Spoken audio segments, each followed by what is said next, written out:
Welcome to Sipping on Excellence. This is Coach KJ, and I'm here with my man, my dude, the Doc. And this is where we will be discussing the exceptional that is absolutely attainable. My friends, here's to living that extraordinary life. Cheers. He's got problems today, y'all. Cheers. Cheers. So y'all gotta forgive us. We got a setup here, so I gotta maneuver around the setup. For those who can't see us, we are definitely on location. Oh, you'll see us soon. Right. You see me, So or see me in them streets. you see remember when I said Streets of Calabasas. remember who I said was the angry one?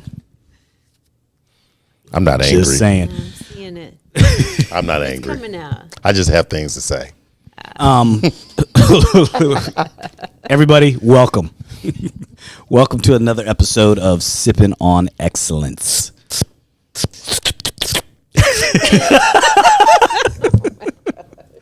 Yes, we have problems. And in case y'all haven't figured out, there's a third voice on the mic. We have a guest with us today. We thank Natalie Sampson for letting us invade her She space. still got me sweating. I'm still moist in my armpits. You know, somebody told me the other day, What? they hate the word moist, and I couldn't figure out why that word bothers them. Just in general, I was Is like, it a man or a woman? it was a woman. Of course. Was it an adult? It was an adult. Like, oh, Just they're like, can you Interesting. refer to something else besides it moist? She's like, I just don't like the word. I'm like, you got bigger issues than that. If yeah. Did I ever tell you the story about a client that every time we try to do tricep extensions, she's like, I can't do those with the ropes. yeah, why? She said they look like nards. I can't do it. Like what? Nards, You lost me on that one. balls. Oh, the end of the rope?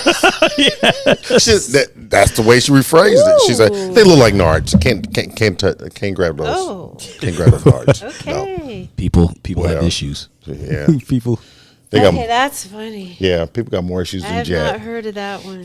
right? Nards. They look Yeah. like nards. They And look it's a like problem nards. Yeah. pulling on them. Yeah. Right? Yeah. I'm like, nobody's ever. I can't say that I've ever heard that. That's the world. But the thing is, man, isn't it interesting how people are weirded out by the weirdest. dumbest things? Yeah. Yeah. People are triggered by the dumbest Triggered. things. Yeah, that's it. We were talking I about said that. it just for him. Triggered. It triggers. She was triggered. Stupid word. Oh my gosh. You got that from therapy. Somebody else's therapist session. For those of y'all who missed the live today, we came in hot today, and He came in hot. I just filter in.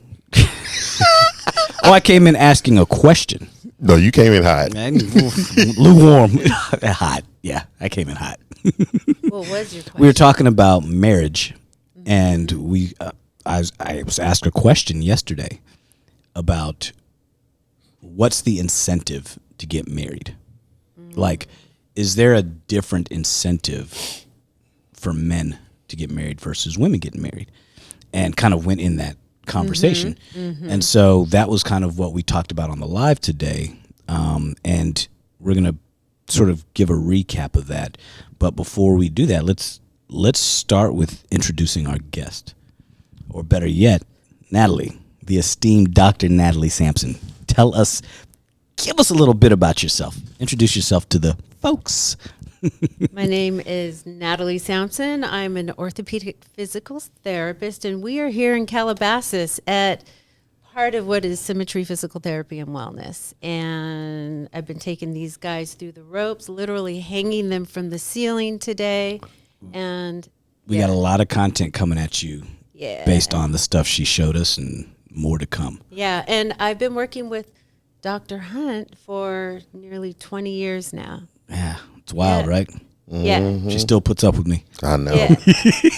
I say the same thing every single week. But that ought to tell you how amazing I think she is at what she does. Yeah. You know, Thank you. because Oh, yeah. I learned so much today. I just geek out.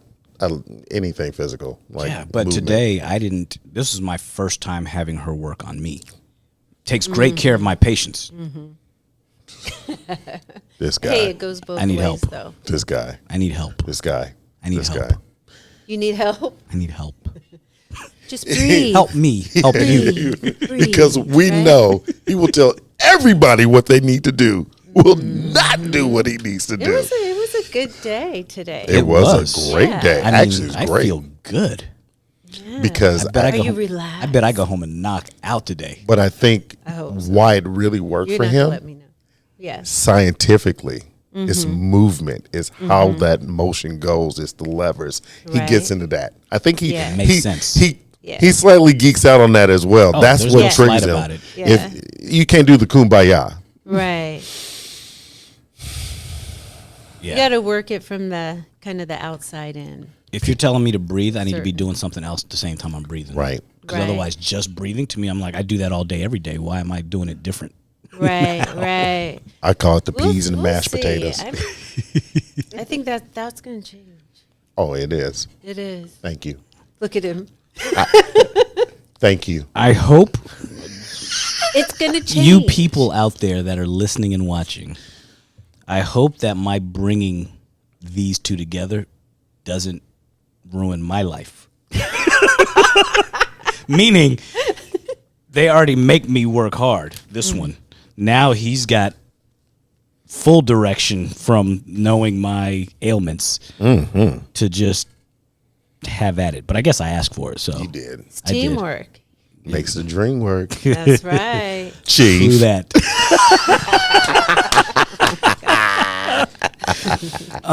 So before we get into the meat of this podcast, let's talk about this sip of the day. Oh, boy. So we decided that amongst the three of us that because we are, we're in a wellness space, we're working on ourselves. We decided to go get a couple wellness shots. Oh boy. I'm already None of sweating. us have ever had this. So this is called a Jing Master Shot, and it's got. I'm gonna have to read it because I kind of forgot already. Maybe it'll help me with my memory. It has deer antler, fulvic acid, ant. Yeah, ant. Goji That's and okay. schisandra. And if all of y'all are wondering like what all that is, it'll be in the write up. So you ain't gonna make this at home. You got to go find it. I'll clean up your floor after. Oh, gosh. I'll throw it over the shoulder. You got to hold it down. Hold on 1 minute, y'all. I got to open this It's little. sip of the day. You need help? You need help? Nope. You got it? Got it. Oh, wow. This See. is not a... This is not a shot. So is there a rule with sip of the day? Like This you is have a to guzzle. finish your drink? Before the end? Yes. Yeah. Okay. This is a guzzle. So, Wow. you guys, thank you, Natalie, for sitting in the hot seat today. You have an idea what's coming, but maybe you don't. Yeah, maybe I don't. I have a Cheers. feeling I Cheers, don't. guys. Cheers. Cheers. Oh, boy. That's death warmed over. Oh. That's not that bad. It's not that bad. I'm just not It's sure not what that it bad. is. Oh, you drink the whole thing? Yeah. How'd you do that? I get Are it you- over with. I like it. I have no need to like hold it. on to that. It's a shot. Deer antler. I think I taste a little antler. It's a shot. Oh, Show 'em yeah. You're a tiger. Normally, Okay. you guys out there, Show 'em what you can do. we sip these cocktails. You guys got it over with. You don't We like just- it? No. How do I put this nicely? I'll drink it, but I don't like it. There's no way I would drink this for fun. Not for fun, for For health, for sure. Yeah. If- we just have especially to if I figure out figure out it's what the health benefit is. Yeah. Maybe we should have figured that out before we shot it. Yeah, no. They made it up. They probably did. They put a whole bunch I of don't know. It kind of tastes weird. like I don't what know I if would it's- expect urine to taste like. I've never tasted it, but kind of. I was just about Like- to say it looks like dirty urine, Beer drinking just- urine. or Oh like my somebody who's God. dehydrated and their urine looks like iced Oh tea. boy. That's a level of. I wasn't ready for that. That was a lot. And I would just like to say, Natalie, was it your husband that picked this shot out? He did. Yes. So He tell said, him. go with that one. Yeah, tell him thank you. I will. He'll be very proud. Tell him I won't know if we're really thanking him in jest or for real until probably later today. We'll see. I don't know. I'm feeling a little different. You guys feel anything? No. No. psychological effect. Woo! That shot of tequila might have been just a little better, but no, this is Next time. But I'll do some research and I'll shoot you guys like what I think this stuff does. But we'll see. Okay. Might Sure. give us a little energy. Who knows? I might reply. I might not. Okay, if you found, let me ask a question. If you found out that this, like, helped you to reach some other level, I'd shoot of it every day. goals, would you? Okay, and you? Mm-hmm. Will you Because will I've- you suffer? Oh, it's wellness? not that bad. Okay. It's not that bad. No, Yeah. I would. I mean, I don't eat green vegetables because they taste terrible, but I eat them because I know they do something. Yeah. Anyway, let's get to you. What were you thinking when he said that? That look. I don't eat cooked green vegetables. Anywy, I'm just trying to read the Raw, room here. yeah, I don't eat them cooked. So if they taste bad, but You they're don't good for me, cook? they're harder to digest. I don't like them cooked. I don't like the Oh, vegetables cooked. You don't eat them cooked. I No. thought you said you don't even cook. No, I don't eat them cooked. Yeah. Not as digestible. What is the cooked ones? Yeah. They're not as digestible. No, raw. It's harder. God has to work a little harder. Yeah. You're right, but if you're gonna get me to eat it, You're right, but if there's a choice of not eating them at all or eating them where they're harder to digest, I'm gonna just eat them where they're harder to digest. we're gonna get you some green juice. Oh, I have this powder that I've been using. I just ran out, so that was my whole win to like, veggies powder. Is it those little green crystals? No, this is The Superfood. Comes in a pouch, and you just take a scoop, stick it in water, water. Yeah. Yeah. throw it back. And it tastes good, right? Isn't it I like fresh? put it in about this much water, and I just Oh, okay. knock you it guys back. do not try to just enjoy the wellness drink. absolutely not. That's what All right. Think about this: most things that are really healthy and good for you don't really taste phenomenal. From foods to all that, they taste okay. They're good. There's a reason why stuff that's not the greatest for you tastes great. Just saying. Yeah. Yeah. So anyway, You see, I'm just like, I'm listening to this. so I wanted us to recap a little bit of the live today because I want Natalie's take on kind of what we were talking about. We were talking about marriage and kind of what that institution means nowadays versus when our parents were getting married or our grandparents. And somebody who's been married longer than all of us, me definitely longer than me because I've never been married, longer than Coach. Somebody who's a businesswoman, juggles being a mother, a grandmother now, right? Yeah. And- 2 grandkids. And a wife and owns multiple businesses. Like, how do you juggle all that? And, the fun fact, her and the husband do modeling. So Ooh, don't call it modeling. I'm sorry. My husband will be like, what? Tell him I said I'm sorry. Acting. Acting. Because Commercial they do acting. commercial acting. Mm-hmm. They're the pretty couple on all these Vegas commercials and all these other commercials. I've seen them. They're strolling by and you're like, the first time I saw it, I was like, I know them. Right? I was like, I know. The side hustle that Yes. became a hustle. And so all of these things and still maintains a relationship. And when people who don't do half of that say, oh, the relationship's too hard because I'm too busy and all these things, tell us a little bit about your journey to where you are now on your, because you said there were some interesting boy. things. Yeah, there are interesting things. So might take you for a little bit of a loop. Yeah. Maybe. But That's fine. my husband and I, we met, I was 18, he was 20, met at a fraternity party at USC. I was coming down from the Bay Area visiting, and I just saw him, and I swear I could feel my pupils dilate. Right away, I was like, whoa, okay, they make them different down here in LA. That's what I was like, what? She's like, what is that? And I had a boyfriend. He had a girlfriend. We went out to lunch the next day, and then we took pictures. We didn't see each other for a couple of years. And, I'm lying. I got the pictures developed. Remember back in the day where you get double prints? Yes. Okay. Yeah. So I kept half, he kept half. Okay. All right. This is like one of those stories. And then we met again. He was roommates with a friend of mine down here. And we met again. And he's like, remember that guy? And I'm like, yeah. remember him. And then after that, we never separated again, ever. And he still had his half of the pictures in a box. And Do you still have your half of the pictures? I did have my half. No longer? Pictures. Oh, do we? Oh, yeah. Now we have all the pictures. Okay, I was just making sure that we are like. I didn't want to think that all the pictures. I didn't want to think that He is a troublemaker. I didn't want to think that I didn't want to think that he kept his and you just kind of No, yeah. So we got together. I moved down to LA and we were together, had 2 boys. We were together for 12 years before we got married. So one thing I'm going to say is that I had a very non-traditional upbringing, and I didn't really ever, my goal was never to be married. I wasn't, because I heard a little bit about your life. And I wasn't that little girl who dreamed of a wedding. My parents got divorced really young. My mother is gay. Okay. She raised me.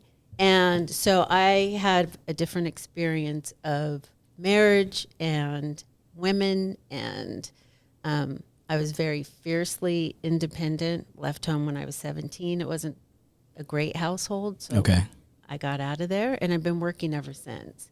So I was fiercely independent, but my husband and I there are 2 words that you used. You used the institution of marriage. So that word institution for me viscerally sounds like prison.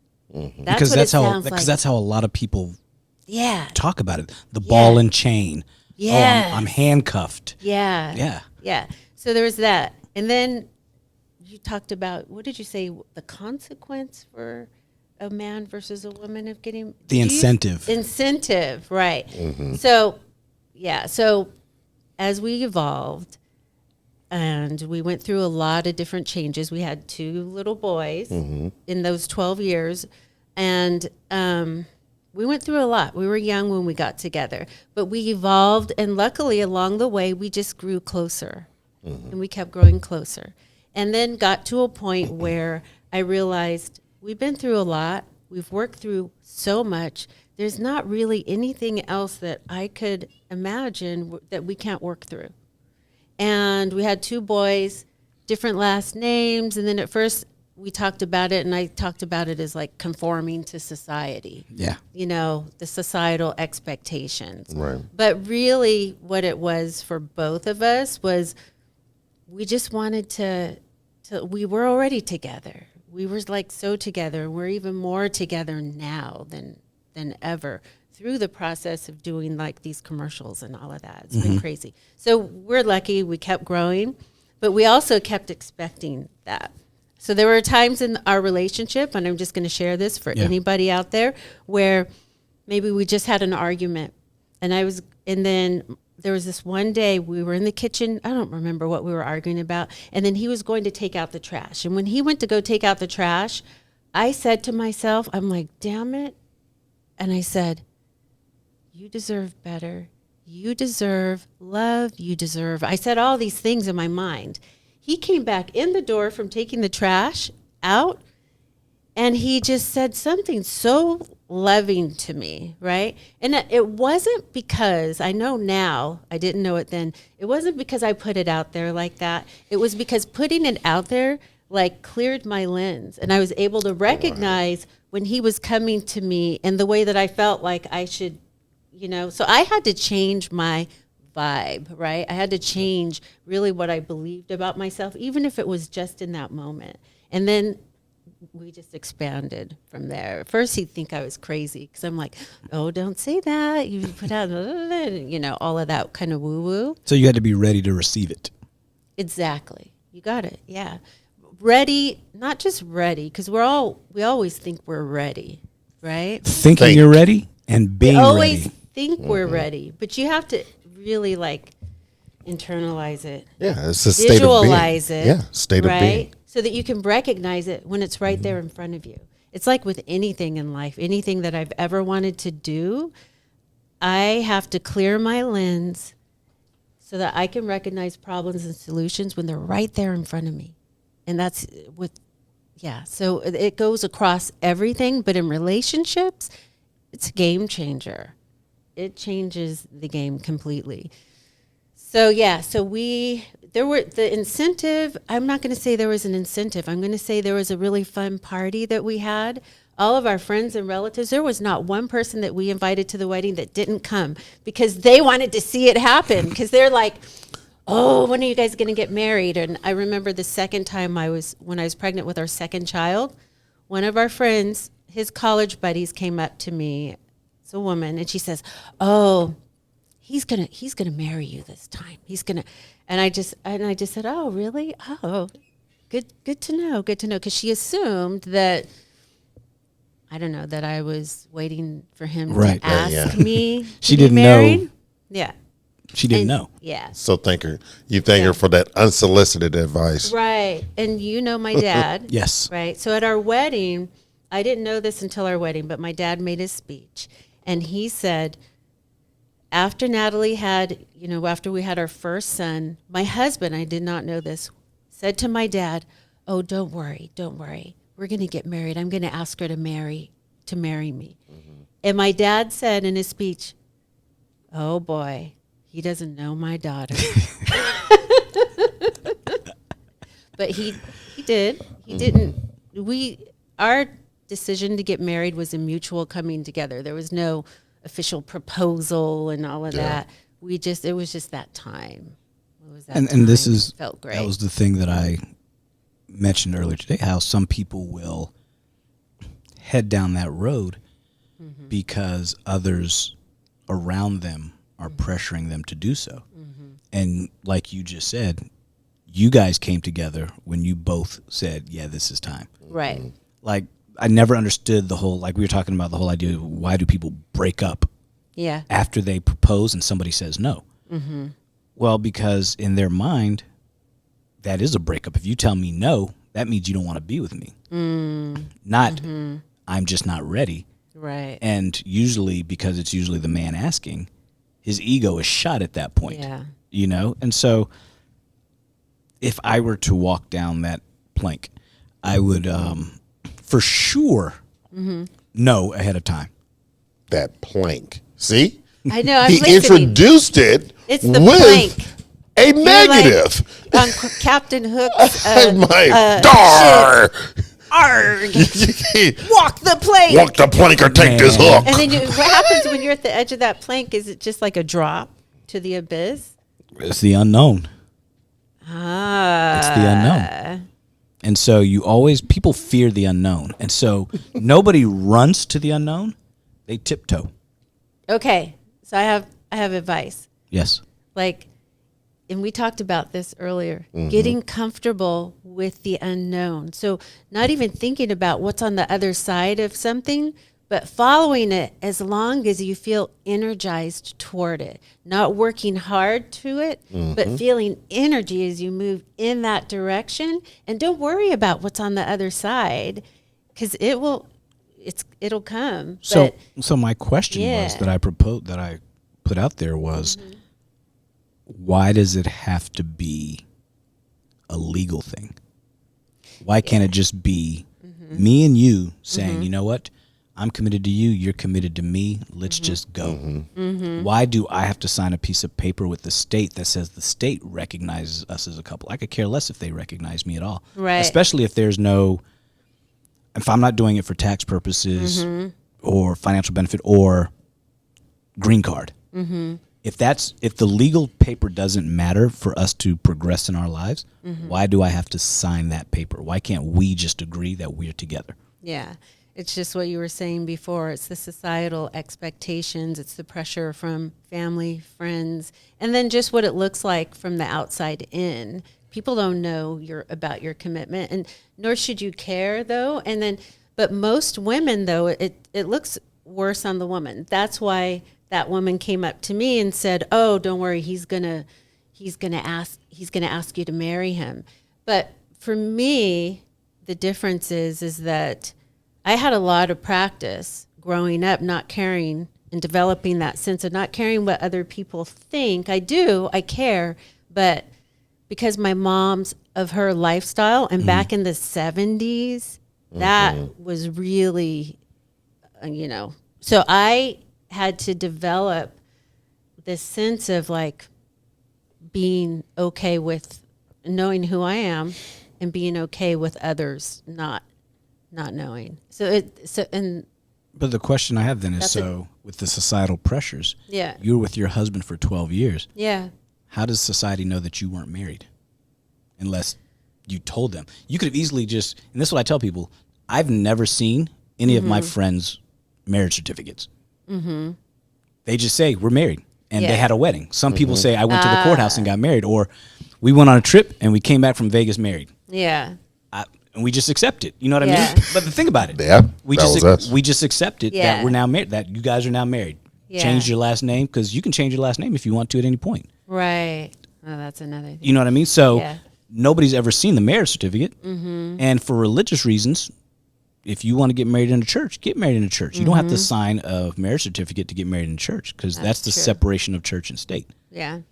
You know, and so Yeah. somebody told me, well, it's easier for, and this is funny because it's always coming from a woman that says this, it's easier for him to leave if we're not legally married. I'm So like, she's already out as well. What? It's Yeah. like everybody's Okay, going so that's into what a you guys were situation. talking about before in one of Yeah. your podcasts about that Plan B.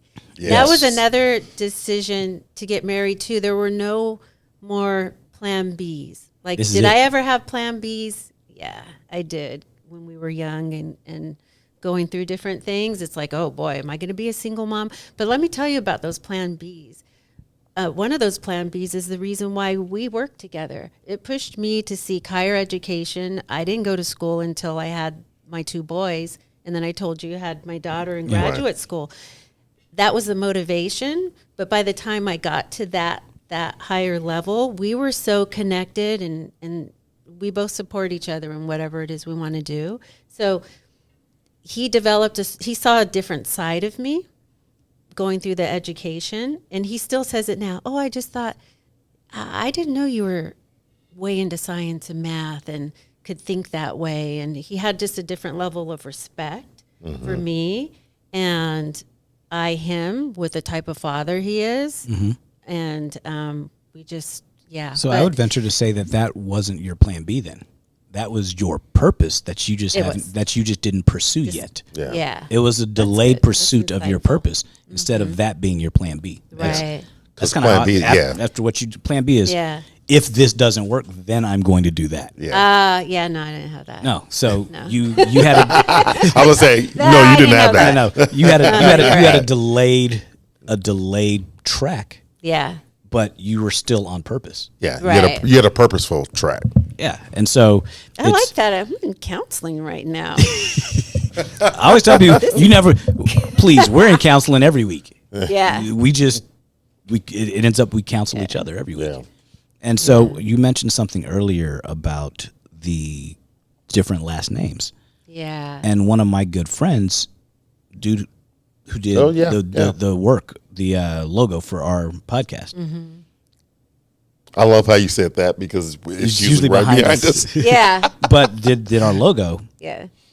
when him and his wife got married, they both hyphenated their last name. Okay. Oh, really? Yeah, so their kids have both last names because the Yeah. last name is now hyphenated. And I was like, that's kind of cool. That's cool. That's That very is cool. cool. You know, Yeah. and had no problems with that. And I haven't seen that often. You'll see a woman hyphenate her name, Yeah. but not him. And then the kids will have plus or minus a hyphenated last name, but he hyphenated his last name and changed it as well. Yeah. And I'm like, Interesting. I met That's him good. with his name hyphenated. Yeah. And I've known him for 18 That's years. cool. Yeah, it's kind of Yeah. cool. It's You very know? cool because it speaks to his constitution. He's solid, and being able to do that in this culture. Exactly. Yeah. And speaking of this culture, I think people view like the younger generation. There's a lot of people who are just like, marriage isn't a thing anymore. I've heard people say that, and I'm like, well, it shouldn't be a thing. You're 20. Right. You're right. It is not a thing for you. It's not a thing for you. Right. It should not be Yeah. a thing for you right now. You know, and I'm a firm You have believer. not developed. I'm a firm believer. No man should get married before 35. I always wow, say, yeah. 35? I would say, 30, Because I of- would say Yeah. 32 to 35. Because a man in his 20s, it's rare that he's come into his own. And a man's ready for marriage when he feels he can protect and provide. It's interesting. In his mind. I was 33. He was 35 when we got married. And men they're on this linear path. Mm-hmm. You know, it's like, what did I do next? What did I, 1, 2, 3. Yeah. And in his mind, you got to accomplish this, this, and this before I'm ready for her. Yeah. Right. And people think, like my brother said it once, he's like, told his wife, when I tell you I love you, that means I'm ready to marry you. Oh. And it took him years of dating her to get to that point, because he's, it takes a good man to understand that the level of emotional immaturity. Mm-hmm. And men don't reach that level of emotional maturity as quickly as women do. But women a lot of times will get frustrated with the fact that we're not where they are when they're there. Yeah. And it's I could see that. But I think also a lot of times women actually force their level of maturity based off of their history, their family, society. This is where you should be. This is where you should be at this time in your life, which is maybe not a fact for you. Maybe you need to be 30. Maybe you need to be 32. You need to go through some things. Yeah. Did you feel like your trajectory of your life goals, or I shouldn't say your life goals, your work life goals, your career goals, did that ever make you feel like, okay, am I not focusing on this aspect of my life because I'm focusing on this aspect? Oh, I have kids, so I can't focus here. Or I have a husband, I can't focus there. Because you seem to have done it all at this stage, And so, but I'm curious, because people always say you can't do it all, and I don't believe that. I don't believe that. You can do whatever you want if you put your mind to it. Exactly. I feel like one thing fed into the other. So like I said, my goals helped with our relationship, right? And my husband supported it. Like I, for years, didn't think of myself as college material, I'll say, because no one else in my family had gone to a university that I had known of at the time. So it took me a long time just to transfer an undergrad to SC. Mm-hmm. My husband, I met him at SC. He kept saying, Natalie, you can do it. You can do it.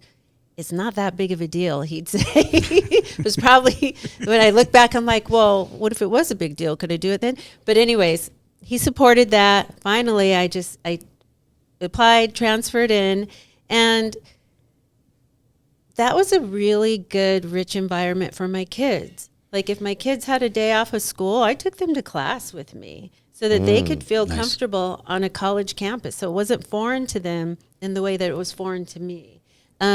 It's way easier to go to school if you love learning and you're learning something that you're interested in and that feeds you than to have a full-time job raising kids. Your kid's sick, you stay home with your kid, you get notes from your classmates. You make it up. You can do that in school. And I felt like it was a privilege. I felt like I was, I don't know. I didn't feel like it was hard. Like, oh, I'm going back to school with kids. I felt like, oh, I've got it made. Here I am in this rich learning environment, raising kids. And it all fed into, but I am, like I've told you, that glass half full kind of person. Yeah. But it's only half full if I'm energized. If I'm thinking about doing something and it's draining me just thinking about it, I'm not going to do it. You're not going to do it. So it's just being in touch with like your flow. So like knowing when you're in your flow. On your path to becoming this doctor of physical therapy extraordinaire that you are, what fueled your sort of having all of this, your kids and going to grad school while you were pregnant with your daughter? What fueled your desire to say, you know what, I'm going to keep going? What, because people don't get to this level without that thirst for knowledge, that thirst for learning. Right. What do you think pushed you sort of that direction? I was in the realm of like what I wanted to do. So it started with one thing and then another. Like at Pierce College, I took a biology class and then I took a physiology class and I loved it. And I just went from there and thought, what can I do in a career to where I have to keep learning about the human body and learning about science? So that's where I just started from the basics. just exploring and then going in the direction that, again, where I was interested, like genuinely interested, not a would or a should. Otherwise, I'd be a surgeon or a lawyer. Right. Those are a doctor or a lawyer, Right. My dad always The wanted 70s. to be Yeah, a 70s, 80s. physician. Right. And so he always pushed me in that direction. Yeah. And I, being the daughter that I was, resisted. And that resistance. Les résistance. Yes, Right. Les pièces de résistance. Yes. Ça va. That's, yeah. Yeah. So am I answering your question? Yeah. And so, no. So I'm trying to get into the mindset of The mindset. of how you got here, and we know what drove you now Okay. to be educated. Yeah. How did you decide on physical therapy and how the body moves? And then I want to get into, we have both of you here who are very in tune to movement and strength. And I want to sort of help everybody understand, including myself, kind of where that overlap is, even though you have different start points of training to get, of education to get to the same place of, I want to help people move better. I want people to be stronger. I want people to be healthier. And kind of see, because I think there's a common misconception of coaching and personal training versus physical therapy. People don't know the differences and the truly similarities. Yeah. And I think I want to get into that. Convergence. I want to talk about we've talked about Coach's path and how he became a strength and conditioning coach, and have him kind of talk a little bit about that, and have you tell us how you decided, okay, physical therapy, and then why orthopedic specialist, et cetera, as opposed to, Okay. and what made you pursue a doctorate as opposed, because there's a lot of physical therapists around that do not have a doctorate. Yeah. Yeah. And what's interesting now in my practice, I see a lot of patients that they come in like, oh, my physical therapist is great because they're a doctor of physical therapy. And I'm like, education is one thing, skill is another thing. I know a lot of educated dummies. Yeah. We work with them all the time. I've met a few. Right? And so I want to know kind of what made you say, I don't want to stop here at a master's or a bachelor's and just start working. Right. I want to take it all the way. Okay. So years ago, I took a test that lines you up with an occupation, a personality test. And in the top 3 was physical therapy. This was back in the 90s. And it said by year 2003, that occupation is going to be in high demand because of baby boomers and all of this. And I thought, oh, that's all fine and good, interesting. And then again, as I was taking those science courses, and my best friend is a speech pathologist, and she said to me, Natalie, same day, I know the perfect thing for you. She says, it's called a physical therapist. And I was like, what's that? And she says, oh, they do this and that. And I was just interested. So I went and volunteered at USC Hospital, the hospital by where you went, right? That was a university hospital, right? Yeah, the university hospital. I volunteered there, and I thought, okay, this is cool. And then I found out there was pediatric physical therapy. So we're going to fast forward. Now I love exercise, so I did undergrad at SC in exercise physiology because I could take all the prereqs, right? Because there's med school, there's all of these disciplines. And then got into PT school, and then I was going down the pediatric track. Now, no, I'm raising 2 little boys.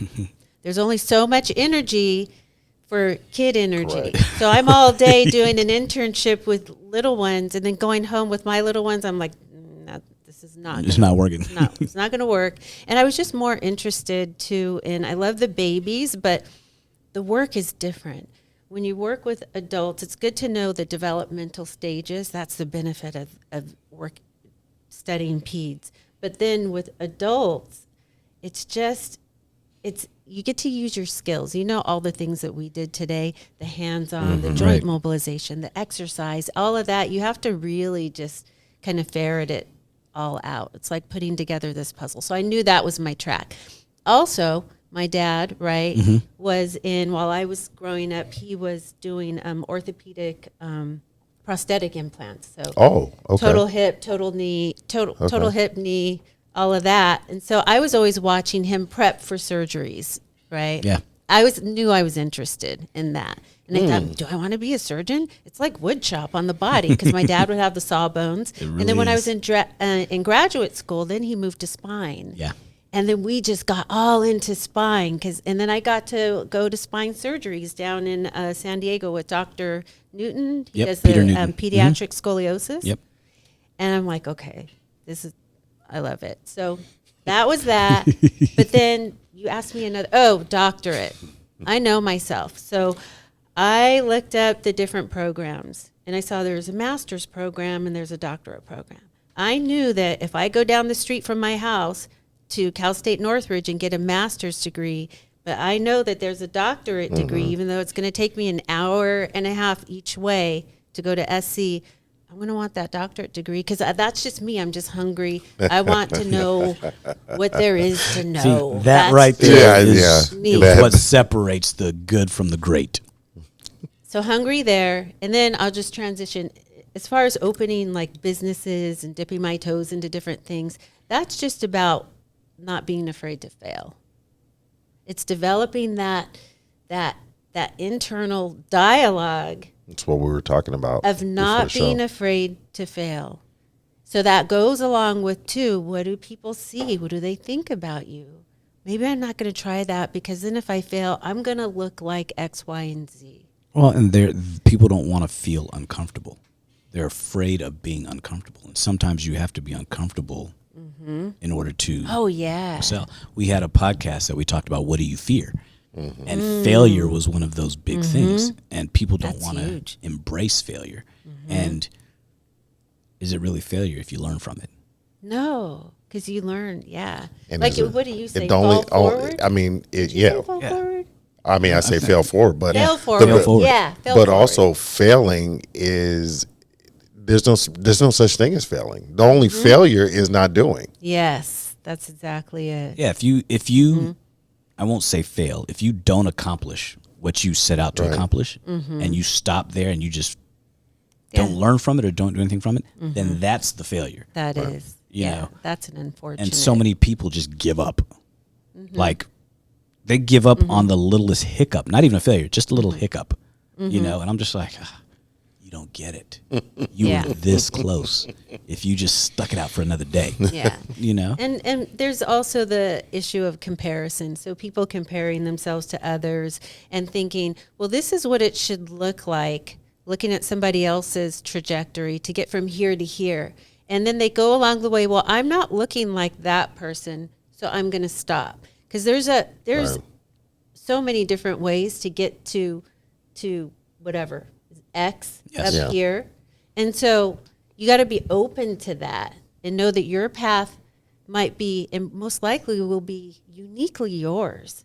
And it's better that way, because it's all about that journey, right? Yeah. Right. The journey of like getting your logo for your podcast, getting your equipment, getting, developing your style. It's creativity. And you don't know what you're doing in the beginning. Nobody does. Yeah, but it's fun. You don't know. Yes. We don't know what we're doing now. Yeah. We're still doing it.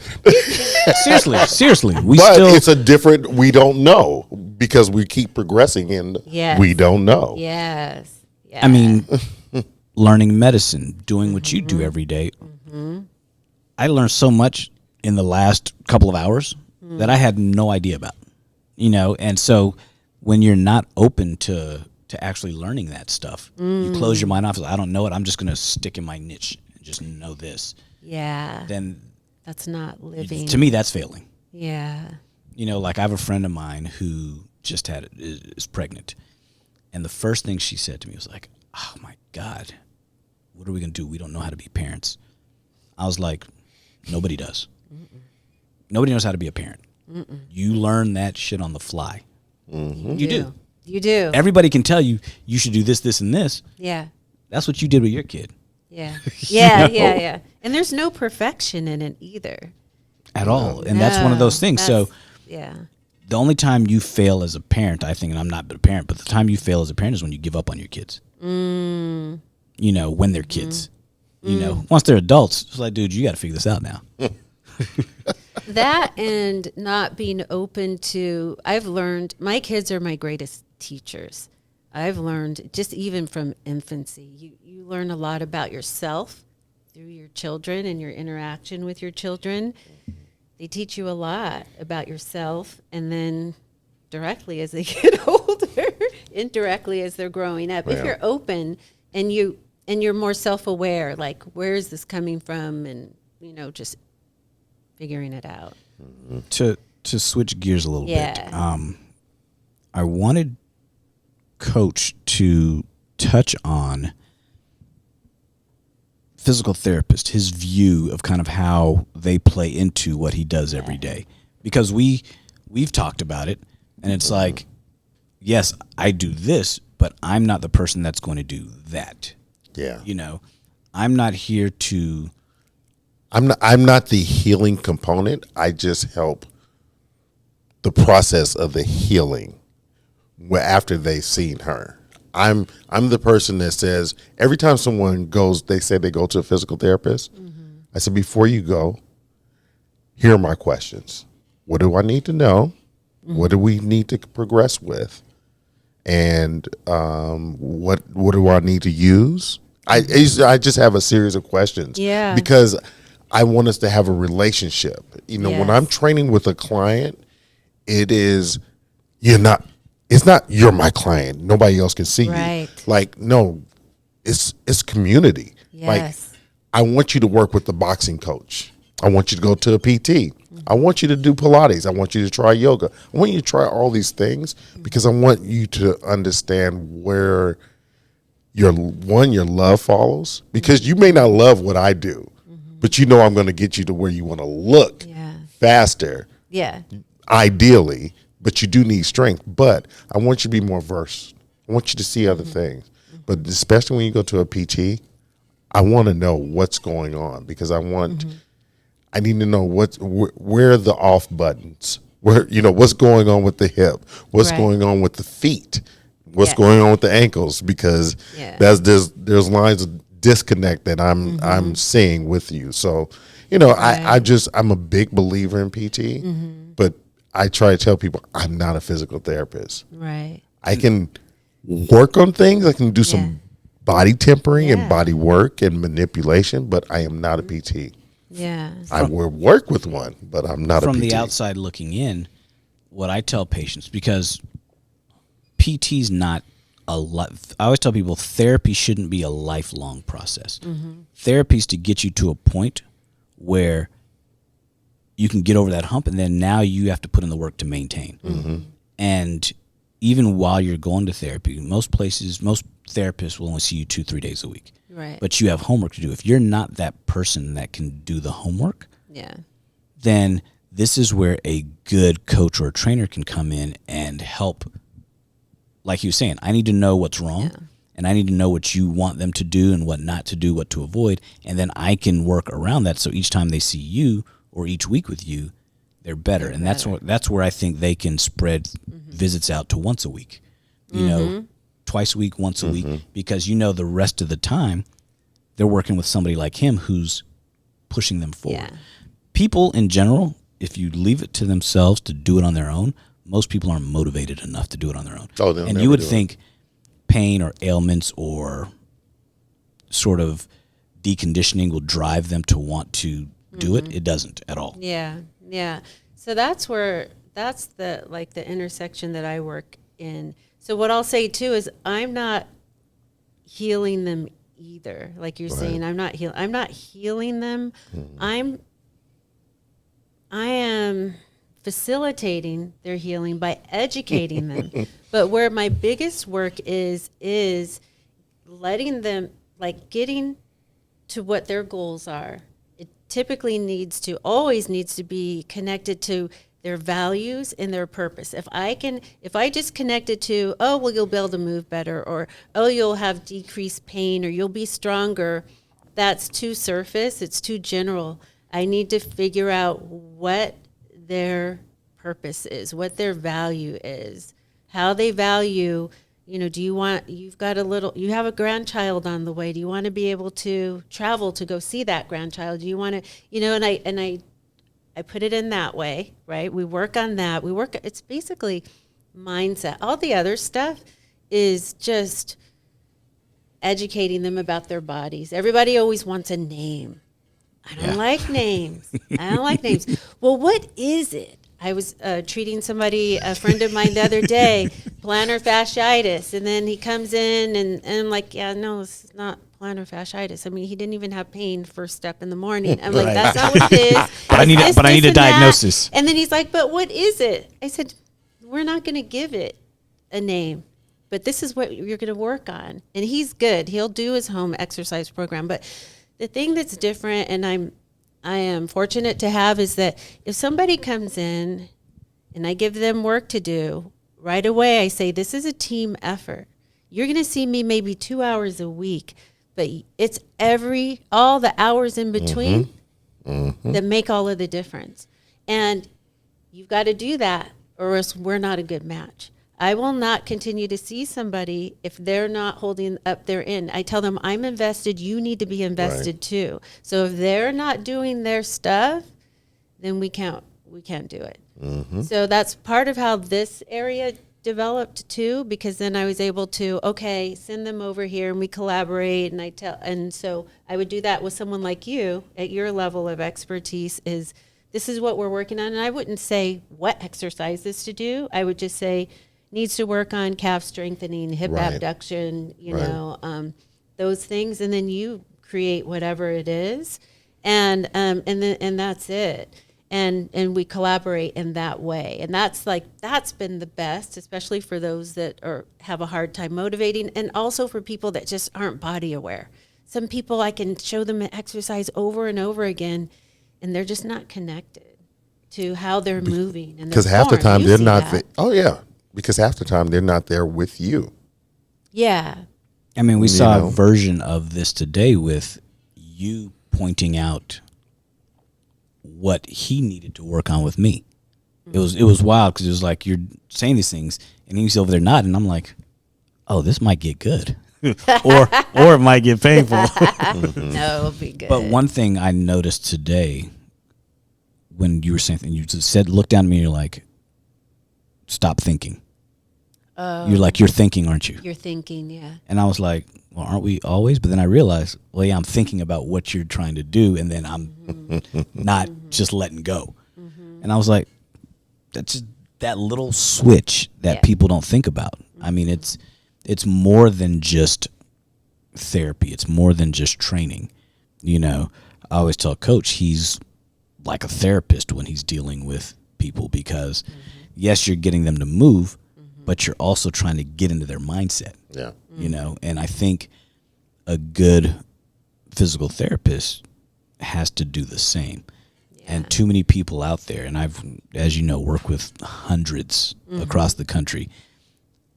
A whole lot of them just go through the motions of exercise. And the ones that irritate me the most, I'll tell you, are the ones that tell me they won't treat a patient if I don't see the MRI. I'm like, do you know? My patients come back and like, yeah, they said they have to have the MRI or a copy of the X-rays before they'll treat me. I'm like, for what? Yeah. Do they all know what they're looking at? Yeah. Or are they treating, and I tell them this, I was like, they're not treating the MRI, they're treating you. Right. So tell them I'm not sending them the MRI because I don't want them to treat what they think they see. Yeah. I want them to treat you by looking at you. Right. And the patient's like, well, can you at least send the report? I'm like, you can send whatever you want. But in my mind, I'm like, I'm not sending any more patients there. Yeah. Because this is the attitude they have. You know, and I'm just like. Yeah. That's a bit extreme. Happens a lot. So I did not know happens a lot. So the way we look at Xrays and MRIs, so it depends on where they went to school and their training. And we at SC took like your first class. Yeah. The same the same professor back then, anyways, when I was there, that taught your first imaging course, Yeah. came over and taught ours. But then we take it and we have imaging on every, like when we're doing orthopedics or advanced management of the spine, and we have our practical, we have to look at an MRI, we have to look at an X-ray, and then look at the movement, because it's all about the movement, right? But we look at them differently. Yeah. So if we see an X-ray and say we see or say the floating rib, like and it's, you know how it can be like kind of like angled down and out of the joint a little bit, we know what's attached to there. So we're looking at what you can't see. We're looking at QL. We're looking at, okay, so most likely, and it kind of does shorten your algorithm a bit. Well, let me check this, and that. I don't need to do that just because I can look at how you move and know if you're going into your, you know, it's an eye. I've been doing it for a minute. Well, there's patients that, and this is what, there's patients that I send to physical therapy with no imaging because I don't need imaging to say what I think is wrong with you. Yeah. And so I'm going to send you over with a prescription saying, here's what I think the problem is, treat this. And I immediately sometimes will get a message back. Well, I need to see an X-ray or I need to see this. No, you don't. Yeah. I told you what I think the X-ray is going to show. Yeah. Look at the patient and see if it matches. Right. Right. You know? Yeah. It's interesting. To say I won't treat the patient, that's that's it's interesting because a lot of people in this industry, the health, wellness, fitness, the idea is about connection as well. And what we do is connect to people. And when having an eye is I see you. Yeah. So listen, I'm going to tell you something that as when I stretch people, you know, if my energy is off, I say, listen, I can't touch you today. I can't stretch. I can give you the program. We can go through the work. I can't stretch you today because my energy's off and I don't want to cast that onto you. I don't know what you believe. I believe in connection and I can't do that. Yeah. And I'm about visual. I'm about how I feel. I'm about how they feel. And I always say, though, you will leave feeling better than when you walk in the door. Yeah. You will feel better. Yeah. I guarantee you that. Yeah. I say that, too. What I want to ask is, have you ever worked on someone manually stretching them and you caught their energy? Yeah. Yeah. Yeah. What do you do? It's interesting. Yeah. No, this is good. I have. I do a lot of breathing. A lot of deep breathing. I'm breathing right now. Do tell. You know, I believe in deep. You know, meditating is one of those things. I need that quiet space in that corner. Deep breathing. I can just sit off into the corner. Vagus nerve. Right there. You know all about that. Take it in. Yeah. Do a box. Yeah. 5, 5, 5, 5. Yeah. Yes. What's that? Box breathing. Box breathing. I don't know what that is. You take it in 4 or 5 seconds. I'll be able to box breathe better. Yeah, you'll be able to hold. Take it in 4 or 5 seconds. Hold it for 4 or 5 seconds. Release 4 or 5 seconds. Hold it at the bottom. At the bottom. It's so It's good. Very simple. So for those physical therapists that are asking for an X-ray or MRI before they treat them, I mean, there's so many other things they can do in the interim or whatever they think they need. But one of the first things I do is teach patients how to shift by a breathing technique. Usually it's just every night when you go to bed, I try to give them just like 2 or 3 things first visit. But I always give them, shift yourself when your head hits the pillow at night.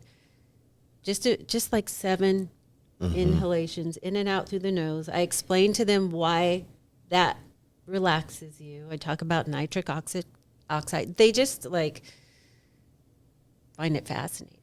Usually they're like, well, I'm already breathing. Yeah, but you're up here. Yeah. It's me. You're up here, most likely. But you're diaphragmatic. Breathe. I am breathing. But the body just does some good stuff. We know that on its own, right? So part of facilitating healing is just to make that shift so your body so you can tap into that mechanism. So for those physical therapists, there's so much you could do. I've done so much for people over the phone.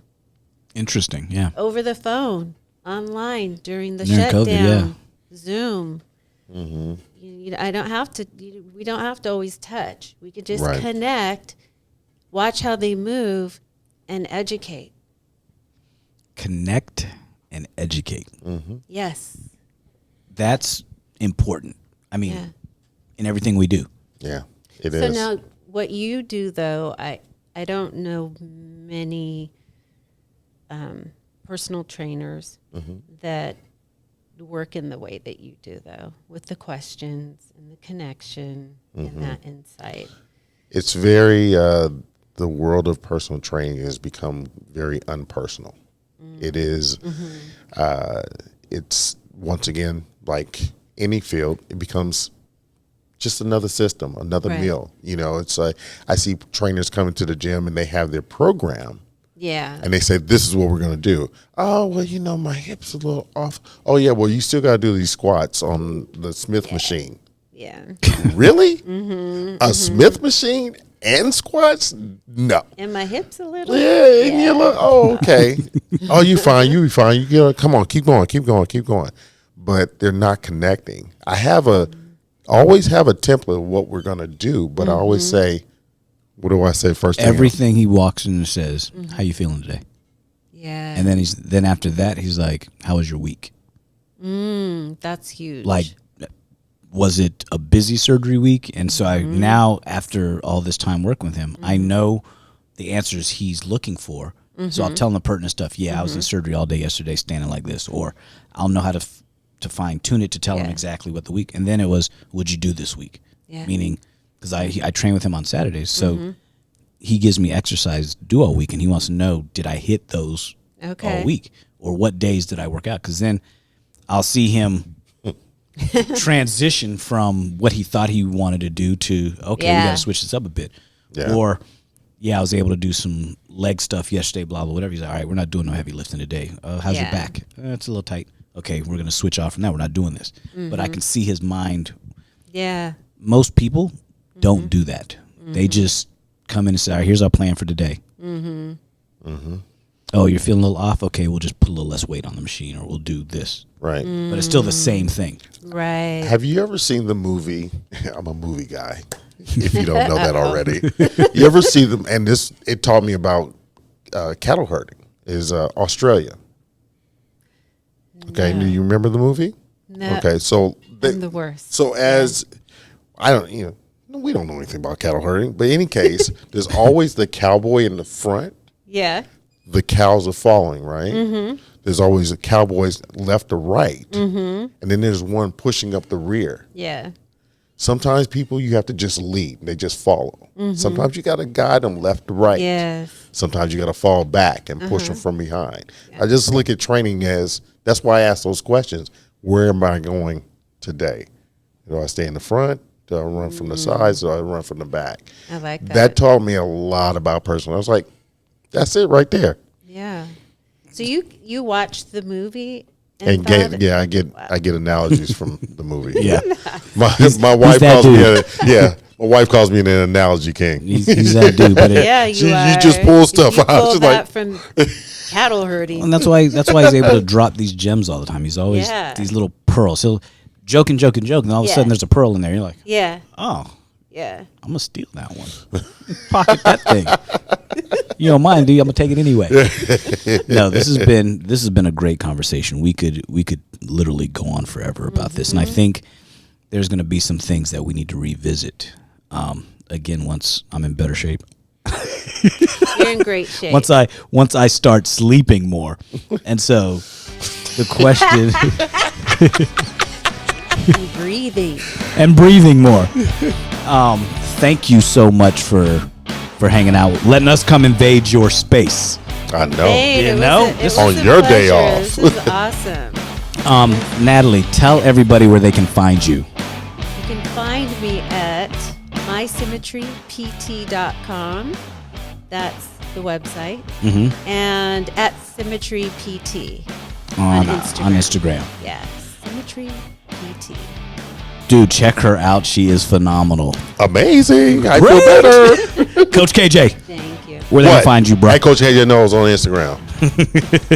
CoachAJ.com. Where to find you, Doc? They're going to find me at Leonel Hunt on Instagram. You're going to find me at huntspine.com. Where to go find us? SOE_podcast on IG and podcastsoe.com. Yeah, that one. All things Coach and Doc, man. Us. And we out. Out.